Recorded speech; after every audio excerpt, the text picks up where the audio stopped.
juga dalam syurganya, syurga Firdausil A'la minal Jannah. Amin ya rabbal alamin. InsyaAllah kita akan sambung hadis minggu lalu.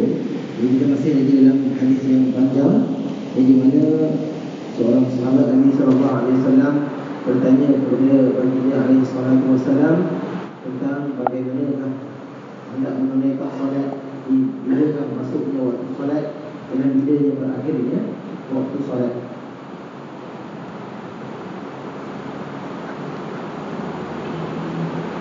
Okey, lalu saya akan sambungkan hadisnya, di mana ia bunyi, Amr bin Abasah memberitahukan hadis ini kepada Abu Umamah, yakni sahabat Rasulullah SAW.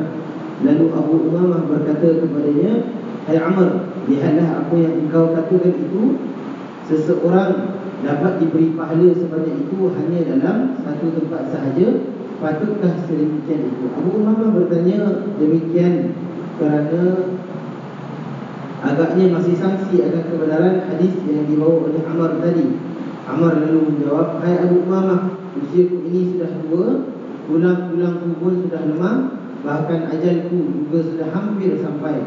Saya merasa tidak akan ada gunanya untuk membuat kedustaan atas nama Allah atau atas diri Rasulullah SAW. Andai kata saya tidak mendengar sendiri dari Rasulullah SAW, melainkan sekali atau dua kali, tiga kali, sampai dihitung-hitungnya sebanyak 7 kali, pasti saya tidak akan memberitahukan hadis ini selama-lamanya. Tetapi saya mendengar hadis itu bahkan lebih banyak lagi dari sekian kali itu." Hadis riwayat Muslim. Jadi ini yang kita katakan pada minggu lalu tentang bagaimana seseorang itu mendapatkan pahala dalam waktu yang sedikit, tetapi pahala yang banyak. Ingat tak apa amalannya? Yang amalan adalah apabila seorang mengambil wudu, dan dia apabila dia ambil wudu, maka gugurlah semua dosa-dosa dia daripada air-air yang jatuh daripada badannya. Dia begitu juga dengan apabila dia solat, dia berjemaah, maka gugurlah juga dosa-dosanya, dan Allah Subhanahu Wa Taala janjikan mereka itu pahala. Jadi sampai ada yang tak percaya tentang pahala yang sedemikian itu, nampak macam dia mereka amalan tersebut, tetapi subhanallah, itulah maha rahmatnya Allah Subhanahu Wa Taala kepada hamba-hambanya yang sentiasa taat kepadanya. Okey, lalu sabda Nabi SAW, "Baina qarnay syaitan", maksudnya daripada dua tepi kepala syaitan. Murad sedemikian ini adalah sebagai perumpamaan, yang maksudnya bahawa syaitan itu pada ketika terbit atau terbenamnya matahari selalu bergerak dengan semua pembantu-pembantunya, juga sama memberikan pengaruh kekuasaan yang buruk. Jadi kerana itu kita tengok bahawa apabila menjelmanya maghrib, apabila menjelmanya maghrib dulu, ataupun nenek ataupun datuk-datuk kita dulu, bila nak masuk maghrib je suruh buat apa? Suruh tutup tingkap atau tutup pintu, betul tak? Ya betul, itu salah satu sunnah Nabi SAW. Kerana apa? Kerana itu antara waktu yang mereka itu memang ada pada waktu itu, dan mereka keluar pada waktu-waktu tersebut.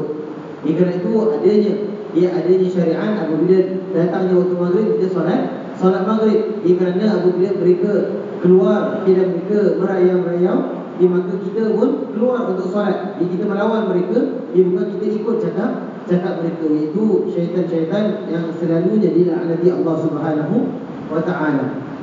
Begitu juga dengan sabda beliau SAW, "Yuqarribuhu wudu'ahu", maknanya ialah mendatangkan air yang akan digunakan untuk berwudu. Jadi dengan menggunakan mujama'ah, artinya jatuh. Sebagian ulama meriwayatkan dengan kata jaran dengan jim, yang artinya mengalir. Yang sahih ialah dengan kha, dan inilah yang merupakan riwayat jumhur. Dia tabnahu, artinya mengeluarkan kotoran-kotoran yang ada dalam hidungnya, di dalam hujung hidungnya. Jadi itu antara perkataan-perkataan yang terdapat dalam hadis, di mana bila kita masukkan air dalam hidung, itu kita sebutkan apa? Madmadah dengan istinsyaq. Madmadah tu berkumur-kumur, dan istinsyaq tu masukkan air dalam hidung lalu keluarkan daripada hidung dan keluarkan kotoran-kotorannya daripada dalam hidung. Jadi itu kesimpulan daripada hadis yang panjang, di mana Allah Subhanahu Wa Taala Maha merahmati hamba-hambanya. Dan kenapa Imam Nawawi rahimahullah masukkan hadis tentang wudu, hadis tentang salat ini dalam bab pengharapan? Kerana dalam berwudu dan dalam salat itu adanya kita mengharapkan pahala Allah Subhanahu Wa Taala. Kerana kita tahu bahawa hadis Nabi sallallahu alaihi wasallam, bila Nabi sallallahu alaihi wasallam mengatakan bahawa tidak akan ada seorang pun, tak akan ada seorang pun yang akan masuk syurga kerana amalannya. Kita dah melalui hadis di sebelum ni, bahawa Nabi sallallahu alaihi wasallam mengatakan apa? Orang yang bila masuk syurga nanti pada hari kiamat, tak ada seorang pun yang akan masuk syurga kerana amalan dia. Iaitu kalau kita tengok, kalau hari ini kita solat, ataupun kita puasa, ataupun kita membuat amal-amal soleh, sedekah dan sebagainya, dapat pahala tak? Dapat pahala. Tapi adakah kita akan masuk syurga dengan pahala kita? Jawapannya tidak. Kerana apa? Kerana kalau kita nak compare kan, pahala kita dengan nikmat Allah yang Allah berikan, mana lagi banyak? Nikmat Allah Subhanahu Wa Taala. Jadi sama ada kita buat amalan, amalan itu macam mana banyak pun, dia tak akan dapat kita beli syurga itu. Faham dia statement? Setelah itu para sahabat tanya kepada Rasulullah, "Ya Rasulullah, bagaimana dengan kau ya Rasulullah? Adakah kau masuk syurga kerana amal kau ataupun tidak?" Nabi SAW katakan apa? Sedangkan aku pun, aku takkan dapat masuk syurga kerana amalan aku. Jadi subhanallah, kalau kita tadi rasa bahawa amalan kita dah banyak, apatah lagi amalan Rasulullah, lagi dah banyak, betul tak? Sampai Nabi SAW solat, dengan bengkak-bengkak kaki Nabi SAW, dia terlalu banyak amalan Nabi. Tapi itu pun Nabi SAW tak dapat masuk syurga kerana amalnya. Tapi Nabi SAW berkatakan apa? Orang-orang akan masuk syurga kerana rahmatnya Allah Subhanahu Wa Taala. Jadi jawapannya, seandainya kita beramal, kita mengharapkan syurga Allah, kita mengharapkan rahmatnya Allah, kita harapkan kasih sayangnya Allah, maka dengan itu Allah akan masukkan kita ke dalam syurga dengan rahmat dan kasih sayangnya. Jadi di situ adanya bab pengharapan, di mana kita mengharapkan segala-galanya kepada Allah Subhanahu Wa Taala. Kerana itu Nabi SAW yang mengatakan tentang pengharapan itu di mana-mana sahaja. Sedangkan Nabi SAW kalau sebutkan tentang masjid, Nabi SAW mengatakan bahawa sebaik-baik tempat di dunia ataupun yang paling disukai Allah Subhanahu Wa Taala adalah masjid. Jadi kalau kita tengok kat dunia, Allah paling sayang ataupun paling suka tempat di dunia ini adalah di masjid. Dan seburuk-buruk tempat di mana? Itu Nabi SAW mengatakan seburuk-buruk tempat itu adalah di pasar-pasar. Subhanallah. Tapi kita tengok pada zaman sekarang terbalik. Betul? Masjid dah sefobia-fobia tempat orang nak pergi. Ataupun masjid adalah tempat yang paling berat kita nak pergi, dan pasar lah tempat yang paling senang untuk kita menjejakkan kaki di sana. Betul tak? Jika ada pasar, kita tak payah orang nak kena buat kuliah maghrib kat pasar. Tak ada kuliah pun orang nak pergi ke sana. Betul? Orang akan pergi berbelanja di sana. Secara automatik. Kadang-kadang tak tahu nak buat apa, dia terus menjejakkan kaki ke langkah ke shopping mall dan sebagainya. Kerana itu bila kita subhanallah nak pergi masjid itu ada doa. Apa doa pergi masjid? Kita ada doa perjalanan ke masjid. Doa masuk masjid pun ada doa. Dan kalau kita masuk pasar, ada doa tak? Pernah pergi pasar tak? Pernah? Pergi pasar baca doa tak? Ada ke tak ada doa? Ada doa, tapi mungkin kita belum amalkan. Pernah dengar tak doa masuk pasar? Kalau kita nak beli ikan dekat pasar, kena baca doa ikan ni.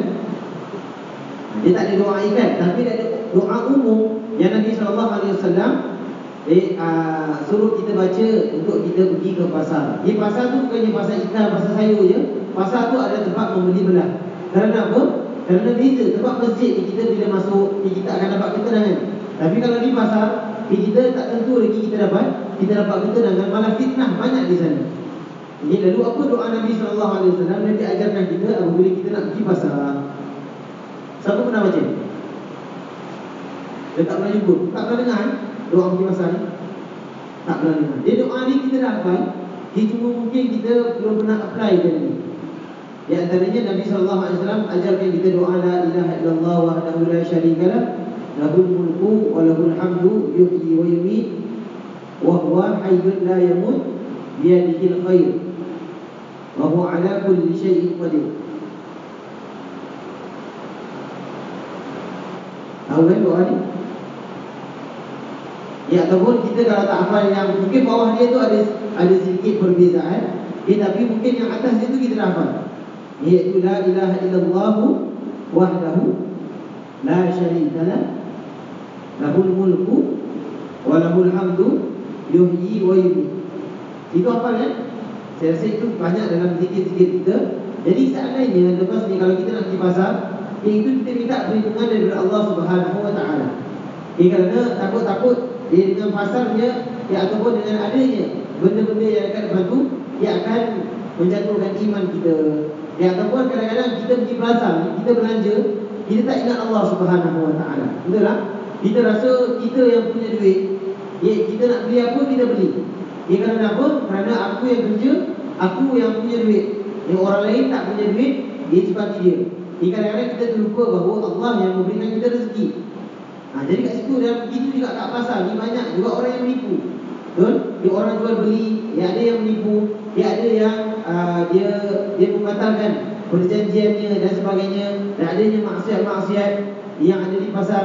Kerana itu Allah Subhanahu wa taala dan Nabi SAW ajarkan kita doa masuk pasar. Boleh insya-Allah.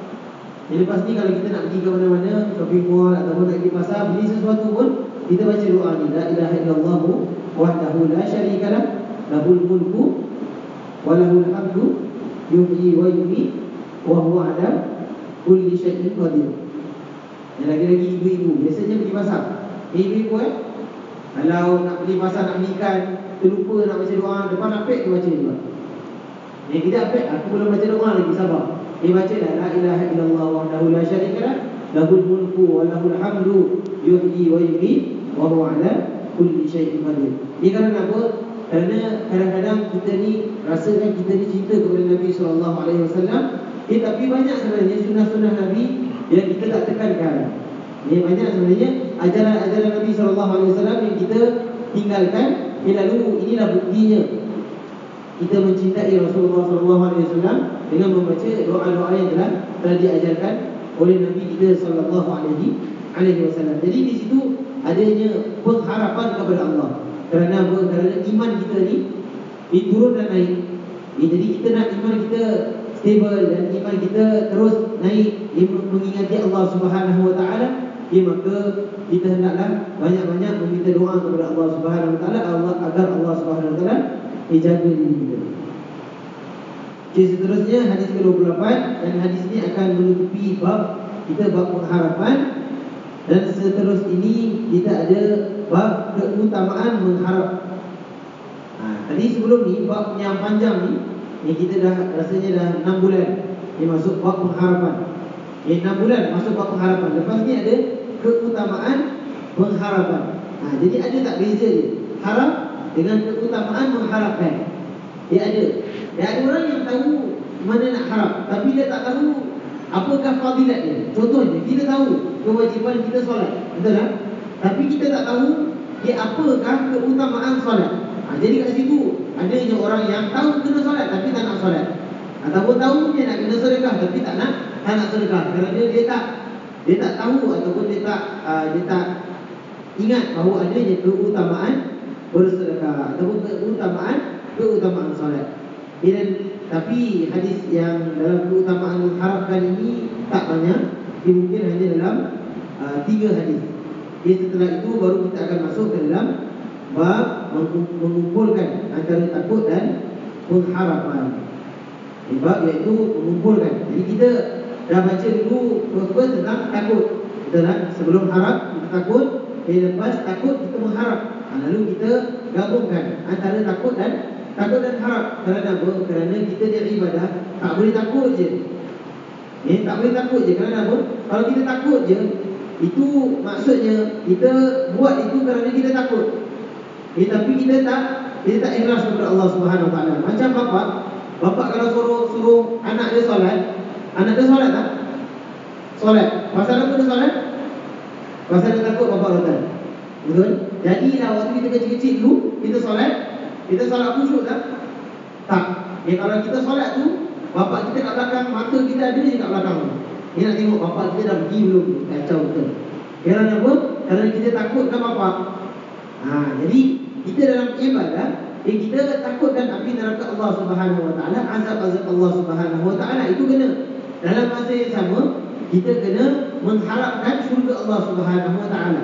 Kerana itu tak ada orang boleh katakan, Ustaz, saya solat ni, saya takut Allah, tapi saya tak harapkan syurga Allah Subhanahu Wa Taala.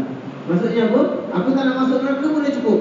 Aku pun tak layak pun, ataupun aku tak perlu pun masuk syurga. Subhanallah. Itu tak boleh. Ataupun dia terbalik. Dia tahu dia nak masuk syurga je, tapi dia tak tahu takutnya neraka Allah Subhanahu Wa Taala. Itu pun tak menepati kriteria untuk kita beribadah. Jadi kat situ adanya Imam Nawawi membuat bab mengumpulkan antara perasaan takut dan pengharapan. Jadi itu satu bab yang penting. Okey, jadi insya-Allah kita akan habiskan dulu bab pengharapan pada hadis yang ke-28. Wa an Abi Musa Al-Ash'ari radhiyallahu anhu عن النبي صلى الله عليه وسلم قال إذا أراد الله تعالى رحمة أمة ربط نبيها قبلها فجعله لها فرطا وسلفا بين يديها وإذا أراد هلكة أمة عذبها ونبيها حي فأهلكها وهو ينظر فأقر عينه بهلاكها حين كذبوه وعصوا أمره. رواه مسلم. daripada Abu Musa Al-Ash'ari radhiyallahu anhu, dari Nabi sallallahu alaihi wasallam katanya, daripada sahabat Nabi sallallahu alaihi wasallam yang agung. Nama dia siapa? Abu Musa Al-Ash'ari. Abu Musa Al-Ash'ari ini adalah salah satu sahabat yang agung di zaman Nabi sallallahu alaihi wasallam. Dia ditugaskan sebagai penulis wahyu. Dan antara sahabat yang hafal Quran. Jadi kita tengok dalam banyak-banyak sahabat, tak semua sahabat yang hafal Quran. Jadi ada beberapa sahabat yang agung, yang sahabat-sahabat lain pun hafal Quran daripada sahabat ini. Kerana apa? Kerana kalau Quran turun, dia tak semua ayat yang kita hafal. Ini contohnya, kalau Quran turun pada Madinah, ayat-ayat Mekah yang turun pada Mekah itu tak semua para sahabat itu hafal. Dan kalau turun dekat Madinah, tak semua sahabat-sahabat yang di Mekah itu hafal. Jadi ada sahabat-sahabat yang khusus yang memang mereka hafal ayat-ayat yang diturunkan di Mekah dan juga yang diturunkan di Madinah. Antaranya adalah Abu Musa Al-Ash'ari. Jadi itu terbukti bahawa Nabi SAW seorang yang tak pandai tulis dan seorang yang tak pandai membaca. Itu pasal dia ada tukang tulis. Betul? Kita panggil sebagai apa Nabi ni? Sebagai An-Nabiyul Ummi. Yang disebut sebagai Ummi, itu tak pandai tulis dan tak pandai baca. Sampai orang-orang Arab Quraisy mengatakan apa kepada Rasulullah? Dia mengatakan, wahai Muhammad, inilah syair-syair yang kau reka. Jadi macam mana Nabi SAW nak reka syair sedangkan dia tak pandai tulis dan tak pandai baca? Jadi kerana itu adanya orang yang ditugaskan untuk menulis wahyu, iaitu antaranya adalah Abu Musa Al-Ash'ari. Jadi daripada Abu Musa Al-Ash'ari dari Nabi SAW katanya, jikalau Allah menghendaki kerahmatan kepada sesuatu umat, maksudnya apa? Allah seandainya, kalau kita nak tengok, ya Allah nak bagi tak rahmat kepada sesuatu umat. Kerana kita kat dunia ni banyak umat tak? Banyak. Banyak umat daripada zaman Nabi Adam lagi sampai sekarang. Tak tahu berapa juta umat ada. Kerana kita tengok umat itu adalah, kita boleh bayangkan, itu boleh didefinisikan sebagai satu generasi. Ataupun satu kaum. Dia seperti mana kaum Samud. Kaum Samud itu adalah kaum Nabi Saleh. Kaum Nabi Saleh itu adalah nama dia kaum Samud. Yang mana kita tengok rumah mereka adalah di gunung-gunung. Kalau kita tengok rumah kita sekarang bukan kat gunung, tapi rumah kaum Samud ni, dia orang punya rumah dekat gunung. Gunung tu dia orang decorate, dia orang membuat perhiasan-perhiasan sampai begitu cantik. Contohnya kalau kita tengok dekat Jordan, dekat Petra, kita tengok gunung-gunung yang besar, tinggi, dan dia orang ukir gunung-gunung tu menjadi rumah-rumah mereka. Tetapi kita kena ingat bahawa walaupun mereka adalah kaum yang agung, tetapi tak guna mereka jadi kaum yang agung seandainya mereka melanggar perintah Allah Subhanahu Wa Taala. Maksudnya apa? Maksudnya seelok mana pun, sehebat mana pun kaum tu di dunia, tetapi seandainya dia tak beriman, ataupun kita boleh katakan semaju mana negara itu di dunia, tetapi seandainya dia tak beriman kepada Allah, berguna atau tidak? Tak berguna. Tak berguna. Kerana apa? Kerana dia takkan dapat selamatkan dirinya daripada neraka. Faham? Maksudnya apa? Sehebat mana pun orang tu kat dunia, maksudnya dia ada sebuah negara yang indah, yang maju, tetapi at last apabila dia meninggal, dia tinggalkan negara yang baik, tetapi at last dekat Yaumul Qiyamah dia masuk neraka. Sekarang ni dunia tadi yang dia dah buat, yang dia dah cantikkan ni, boleh selamatkan dia dalam daripada neraka tak? Tak boleh juga. Jadi kita kena katakan bahawa sehebat mana sebuah kaum itu di dunia, secanggih mana teknologinya di dunia, tetapi kalau dia tak dapat selamatkan dirinya daripada neraka, itu seburuk-buruk orang di dunia. Dan itu kita tengok Allah Subhanahu Wa Taala bersabda tentang Abu Lahab. Allah mengatakan tabbat yada abi lahabin wa tab ma aghna anhu maluhu wa ma kasab. Allah Subhanahu Wa Taala mengatakan celakalah kedua tangan Abu Lahab dan celakalah. Ini maksud Allah katakan apa? Ma aghna anhu maluhu wa ma kasab. Dan tidaklah berguna. Allah katakan apa? Tak guna pun. Maluhu, harta-hartanya. Allah sebutkan hartanya. Wa ma kasab, dan apa yang dia usahakan. Maksudnya berupa anak-anak dan sebagainya. Kenapa tak berguna? Walaupun Abu Lahab pada zaman dia seorang yang hebat, dia seorang yang betul-betul disegani oleh masyarakat. Tetapi kenapa tak guna? Walaupun kat dunia dia hebat, kerana dia menentang Allah dan Rasulnya. Jadi kita kat dunia ni, tak payah jadi hebat sampai orang nak puji kita. Tapi biarlah kita jadi orang yang sederhana, yang kita ni akan memuji Allah, dan Allah akan selamatkan kita daripada api neraka wal-iyadzubillah. Jadi apabila kita sebutkan tentang sesuatu kaum, jadi kita ingat macam mana kaum Samud tadi kita tengok, dia orang punya rumah tu kat gunung-gunung, begitu besar tinggi. Tapi Allah Subhanahu Wa Taala, ini antara azab Allah bagi kat mereka apa dia? Allah Subhanahu Wa Taala bagikan satu suara yang begitu kuat. Kerana itu kalau kita tengok, pernah tak kita dengar, ataupun kalau kita buka apa-apa suara, kalau betul-betul kuat kat telinga, sakit tak? Sakit. Dia begitu kuat sangat dia punya suara dia, sampai semua orang mati, dan Allah Subhanahu Wa Taala terbalikkan bumi itu. Dan mereka itu tak ada satu pun yang tinggal. Tetapi Allah Subhanahu Wa Taala tinggalkan rumah-rumah mereka sampai hari ini. Kita boleh tengok sebagai salah satu pengajaran kepada kita bahawa Allah masih lagi bagi mereka itu tempat-tempat tinggal, walaupun dah berapa ribu tahun yang lalu, untuk kita tengok sebagai pengajaran. Jangan kita angkuh dengan Allah Subhanahu Wa Taala. Jadi di situ Nabi SAW menyatakan apa? Jikalau Allah menghendaki kerahmatan kepada sesuatu umat. Jadi kita nak cek balik. Kita nak tahu, adakah Allah ni memberi rahmat kepada kita? Jadi apa kita nak kena cek? Nabi SAW mengatakan apa? Maka diambillah, dimanfaatkanlah Nabi pun dahulu sebelum umat ini. Lalu dijadikanlah Nabi tadi sebagai orang yang terkemuka, yakni merupakan penarik pahala yang akan dibalas dengan adanya kesabaran atas kematiannya itu. Tapi jikalau Allah Subhanahu Wa Taala menghendaki kerosakan untuk sesuatu umat, maka disiksalah umat itu selagi Nabi mereka masih hidup. Jadi Allah merosakkan umat itu dan Nabi mereka melihat keadaannya, maka Nabi tadi menetapkan sendiri tentang penglihatan matanya, bahawasanya umatnya itu telah menjadi rosak binasa ketika mereka mendustakan serta bermaksiat kepadanya. Jadi apa maksud hadis ni? Hadis ni menerangkan bahawa Allah Subhanahu Wa Taala, kalau kita nak tengok, Dia betul-betul merahmati sebuah kaum itu, Dia akan biarkan kaum itu ketika Nabi nya masih hidup. Bila Allah Subhanahu Wa Taala akan tambah rahmat dengan adanya Nabi itu. Tapi kalau Allah Subhanahu Wa Taala nak murka kepada umat tertentu, maka Allah Subhanahu Wa Taala akan murka kepada sesebuah kaum sewaktu Nabi nya masih hidup lagi.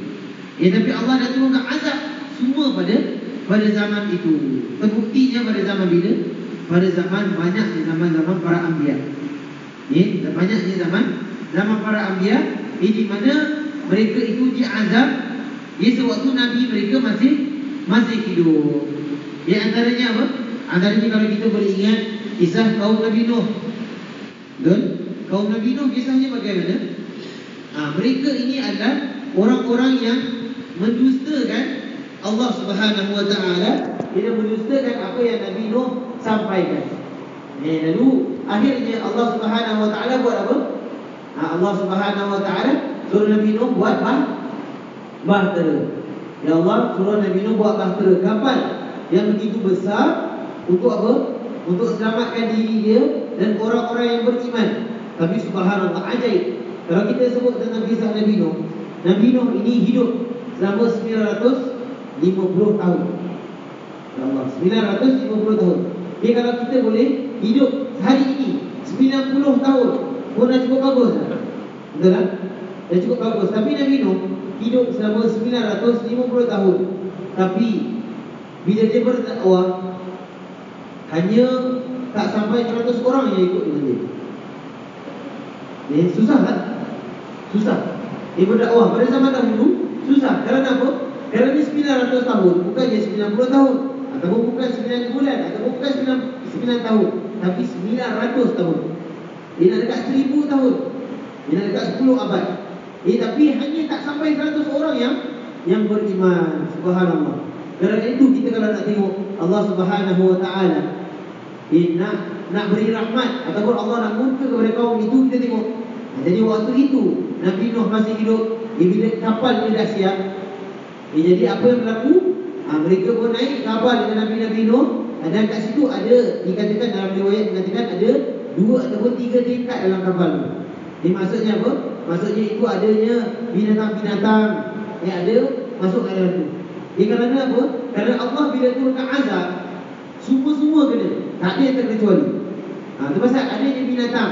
Dan binatang-binatang tu bila masuk, semua dalam keadaan berpasangan.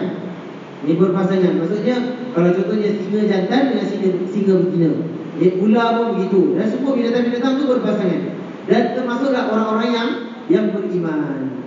Sampai waktu tu, orang ketawakan Nabi Nuh lagi. Mengatakan apa? Nuh, kau ni macam betul je. Bahasa sekarang lah kan. Macam betul je. Kau nak buat kapal. Kau nak pergi mana? Sedangkan laut tak ada kat sini. Faham tak? Kerana itu macam tak masuk akal. Dia buat kapal besar-besar, nak pergi ke mana? Lalu dekat situ Allah Subhanahu Wa Taala bila dah siapkan kapal yang besar, maka apa yang berlaku? Allah Subhanahu Wa Taala maka turunkan hujan.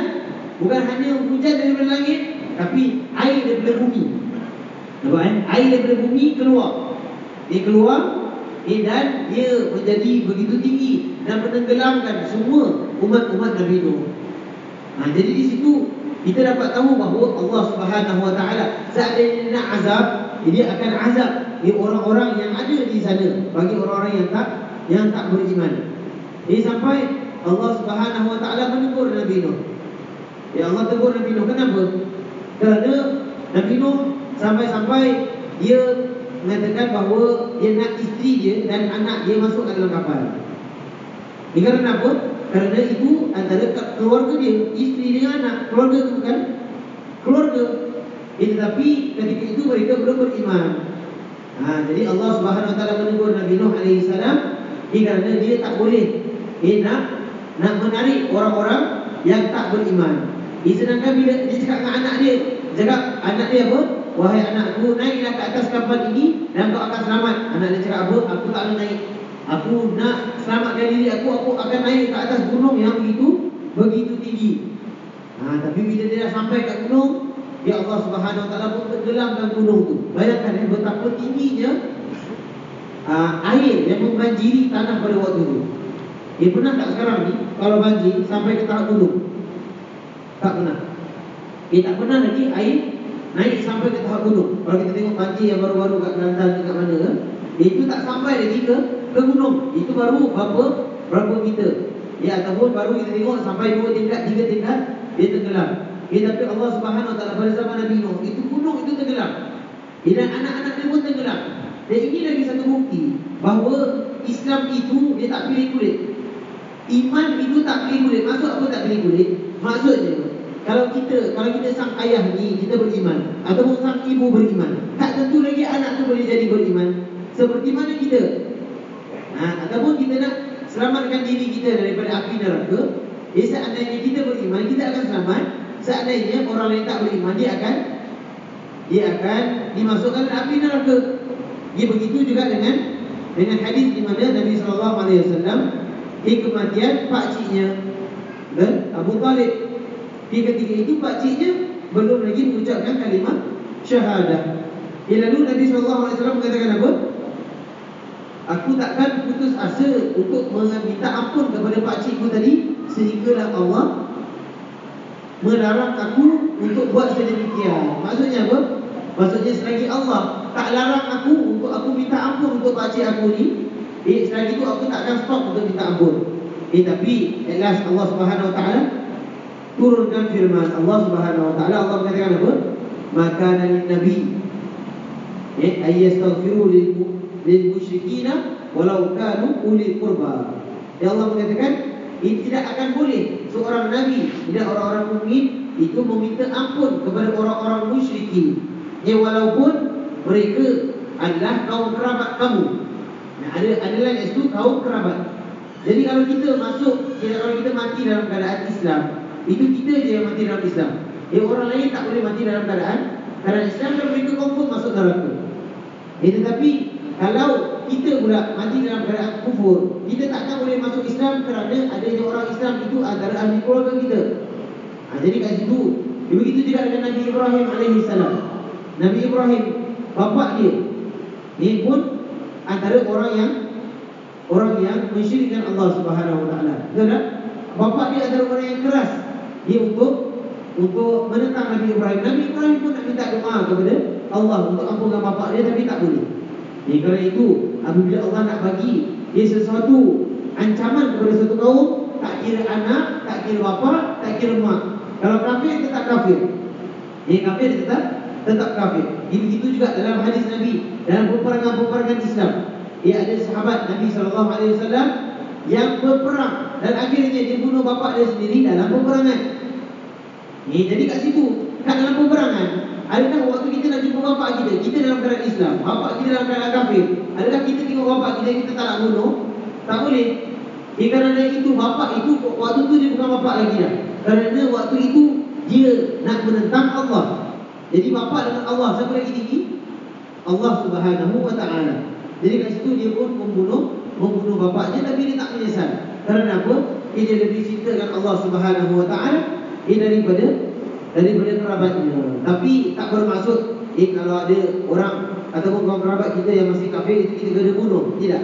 Selagi mana dia tak berperang dengan orang-orang Islam secara zatnya, selagi itu dia tak boleh bunuh. Tapi malah kita kena tunjuk contoh yang baik lagi kepada orang-orang kafir. Kerana itu kita tengok orang-orang kafir itu kita boleh cakap baik-baik, tapi terbalik orang-orang Islam kita cakap tak baik. Betul tak? Jadi dengan orang kafir kita boleh senyum, tapi dengan orang Islam kita bermasam muka. Jadi dengan orang Islam kita punya mata merah. Itu yang terjadi pada zaman sekarang. Jadi mudah-mudahan Allah Subhanahu Wa Taala selamatkan kita daripada keburukan sifat-sifat syaitan. Jadi Nabi SAW mengatakan apa?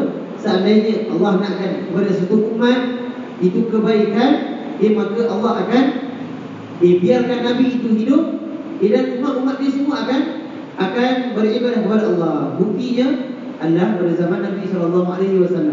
Kita tengok sampai Nabi wafat, ya Allah Subhanahu Wa Taala Dia selamatkan umat dia.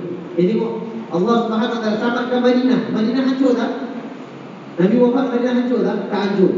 Ya Allah Subhanahu Wa Taala selamatkan Mekah, betul tak? Padahal waktu dulu Mekah yang orang-orang Mekah paling anti dengan Nabi, betul tak? Tapi lepas sebelum Nabi SAW nak wafat, adanya peristiwa pembukaan kota Mekah, iaitu pada tahun ke-8 Hijrah. Lalu Umar radhiyallahu anhu mengatakan, apabila turunnya surah Idza Jaa Nasrullahi wal Fath, apabila datangnya pertolongan Allah dan pembukaan kota Mekah, maka ketahuilah, Umar kata apa? Maka ketahuilah ajal Nabi dah nak dekat. Jadi kalau kita tahu tentang surah Idza Jaa Nasrullahi wal Fath wa ra'aitan nasa yadkhuluna fi dinillahi afwaja fasabbih bihamdi rabbika wastaghfir innahu kana tawwaba. Kalau kita baca doa tu, kalau kita baca ayat tu, kita ingat bahawa ketika itu bila surah tu dah turun, ajal Nabi dah nak dekat. Kerana apa? Kerana Mekah yang dulu menentang Nabi, tapi akhirnya Nabi dah dapat tawan balik Mekah. Kita ingat dulu, seandainya Allah katakan apa? Seandainya Nabi pergi Taif, betul tak? Nabi dilontar batu, dia sampai berdarah-darah. Nabi di offer lagi, seandainya ya Rasulullah, kalau kau nak malaikat terbalik dan gunung, kami akan terbalik dan gunung, boleh je. Jadi macam kaum-kaum yang terdahulu boleh. Tapi Nabi SAW dia tak memilih untuk berbuat sedemikian. Dia malah Nabi SAW bersabar, dan akhirnya Nabi mendoakan orang-orang Taif itu masuk Islam. Dan alhamdulillah hari ini semua orang-orang itu masuk Islam. Ini berkat kesabaran Nabi SAW. Ya Allah memberikan kerahmatan. Masa kita sebut Allah beri rahmat kepada umat Nabi SAW, iaitu siapa? Kita. Kerana apa? Sampai hari ini kita tengok betapa banyaknya maksiat. Maksiat pada zaman Nabi itu dah berkurangan. Tapi lepas Nabi wafat, banyak lagi tak maksiat? Banyak, terlalu banyak. Dan itu Nabi SAW sebutkan antara tanda-tanda hari kiamat. Banyak tak tanda-tanda hari kiamat? Banyak. Di antaranya ada 151 tanda-tanda hari kiamat. Antaranya apa? Antaranya adalah banyaknya zina. Sama sekarang banyak zina tak? Banyak sangat orang yang berzina. Pada tanda-tanda hari kiamat, Nabi SAW katakan apa? Banyaknya bangunan-bangunan yang tinggi. Di antara tanda-tanda hari kiamat, banyaknya orang-orang yang mendurhakai orang tua. Dan pada hari kiamat, tanda-tanda hari kiamat, banyaknya orang-orang yang bersaksi palsu. Dan banyak lagi dosa-dosa yang telah berlaku selepasnya kewafatan Nabi. Tapi satu perkara, Allah Subhanahu Wa Taala masih lagi memberi rahmat kepada kita. Ya Allah belum lagi hancurkan dunia-dunia atau bumi-bumi yang sekarang kita tengah pijak. Walaupun di tempat kita ni antara tempat paling banyak maksiat. Tapi Allah masih lagi memberi kita kesedaran supaya apa? Kita masih lagi boleh bertaubat kepada Allah Subhanahu Wa Taala. Jadi itu tandanya Allah memberi rahmat kepada kita, seperti mana yang telah Nabi SAW disebutkan dalam hadis ini. Jadi bila kita sebutkan tentang kerahmatan Allah Subhanahu Wa Taala, kita bersyukur banyak-banyak. Kerana apa? Kerana kita tergolong dalam umat Nabi SAW yang Allah Subhanahu Wa Taala sentiasa merahmati umatnya. Iaitu bukan orang lain, iaitu kita. Sampai-sampai yang tadi kita sebutkan bahawa orang-orang yang berwudu itu je dah dapat banyak pahala. Orang yang solat saja dah dapat banyak pahala. Orang yang berzikir kepada Allah Subhanahu Wa Taala itu dapat banyak pahala. Hatta perkara yang paling kecil yang kita tak sangka dapat pahala pun akan dapat pahala, iaitu apa? Iaitu senyum. Betul tak? Yang kita sangka bahawa senyum buat apa dah dapat pahala. Tapi Nabi SAW mengatakan tabassum fi wajhi akhika sadaqah. Senyum pada muka kawan kau, pada muka saudaramu adalah satu sedekah yang akan memperoleh pahala. Jadi kerana itu Allah Subhanahu Wa Taala berfirman dengan apa yang Nabi SAW katakan tentang kita nak masuk syurga itu bagaimana. Nabi SAW ajarkan kita satu amalan. Seandainya kita nak masuk syurga, kita nak kena buat amalan. Apa dia Nabi SAW katakan apa? La tadkhulul jannah hatta tu'minu wa lan tu'minu hatta tahabbu. Awala adullukum ala syai'in idza fa'altumuhu tahabbtum afshis salam bainakum.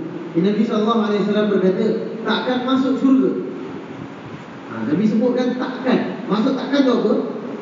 Takkan tu maksudnya takkan boleh seorang tu masuk syurga dengan sempurnanya, kecuali Nabi bagi kecuali apa? Kecuali orang-orang yang beriman. Jadi itu bermaksud apa? Orang-orang takkan boleh masuk syurga selagi dia tak beriman. Jadi kita katakan walaupun dia baik macam mana pun, kalaupun orang tu baik, kalaupun orang tu banyak dia bersedekah macam mana pun, selagi dia tak beriman, dia boleh masuk syurga tak? Selagi itu dia takkan masuk syurga. Walaupun dia orang paling dermawan dekat dunia. Itu pasal Nabi SAW mengatakan dan tadkhulul jannah hatta tu'minu. Takkan masuk syurga sehingga orang yang akan menjadi orang betul-betul beriman. Tapi Nabi sambung lagi, walan tu'minu hatta ta'abu, dan takkan dipanggil sempurnanya iman. Dan kalau dia iman ni banyak, Nabi SAW mengatakan apa? Iman itu ada 70 lapisan. 70 lapisan. Antara yang tertinggi adalah kalimah la ilaha illallah. Jadi kita tengok, kita tahu bahawa iman itu yang tertinggi adalah kalimah tauhid, la ilaha illallah.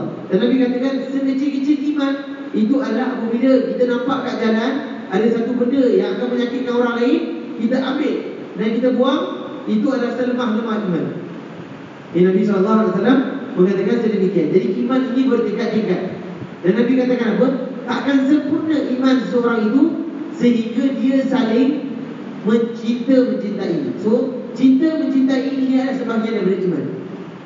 Ia kenapa? Kerana itu kita cinta Allah, kerana itu kita cinta Rasul, kerana itu kita cinta semua umat Islam.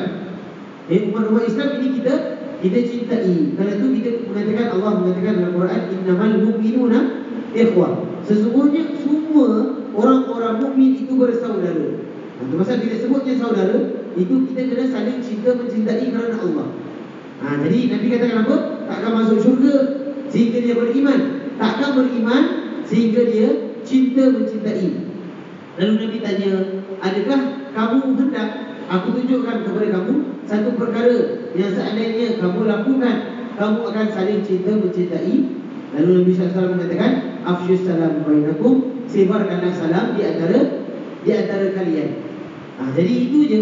Kita buat amalan yang sedikit, tapi conclusion dia apa? Dapat masuk syurga dengan hanya sebarkan salam. Kalau kita tengok kita kat mana-mana pun sekarang, susah nak memberi salam, betul tak? Berat mulut kita nak beri salam kepada orang lain. Jadi kalau kita ingat, janganlah kita ingat orang yang kenal je beri salam. Itu tanda-tanda kiamat. Hanya beri salam kepada orang yang kita kenal. Jadi kita nak buat apa? Orang kenal ke orang tak kenal, kita beri salam. Kerana apa? Kerana kita tahu dengan memberi salam, tadi Nabi kata mudah untuk kita masuk ke dalam syurga Allah Subhanahu wa Ta'ala. Jadi insya-Allah nanti sebelum kita balik ni, kalau kita nak pakai slipper, jumpa orang kat sebelah kita nak pakai slipper, beri salam. Dia nak keluar masjid, kita beri salam. Kerana kalau kita sebagai umat Rasulullah SAW yang tak menyebarkan salam, nak tunggu siapa? Orang kafir nak bagi salam kat kita? Jawapannya tidak. Jadi kita lagi-lagi orang-orang di masjid Allah Subhanahu wa Ta'ala, kalau kita yang tak memberi salam sesama kita, siapa lagi yang nak memberi salam? Jadi ingat, memberi salam dapat masuk syurga. Nak masuk syurga kena beri salam. Boleh, dia punya itu tak lari. Jadi mudah-mudahan dengan apa saja amalan yang kita akan buat, mudah-mudahan yang satu-satunya kita akan mendapati rahmat Allah Subhanahu wa Ta'ala, dan Allah akan mudahkan kita masuk ke dalam syurganya, syurga Firdausil A'la minal jannah. Amin ya rabbal alamin. InsyaAllah kita sambung pada minggu akan datang dengan bab yang baru, iaitu bab keutamaan mengharapkan kepada Allah Subhanahu wa Ta'ala di segala rahmatnya. Amin ya rabbal alamin. InsyaAllah kita tutup dengan tasbih berbarak. Subhanallahumma wa bihamdika, nashhadu an la ilaha illa anta, nastaghfiruka wa natubu ilaik. Wabillahi taufiq wal hidayah. Wassalamualaikum warahmatullahi wabarakatuh.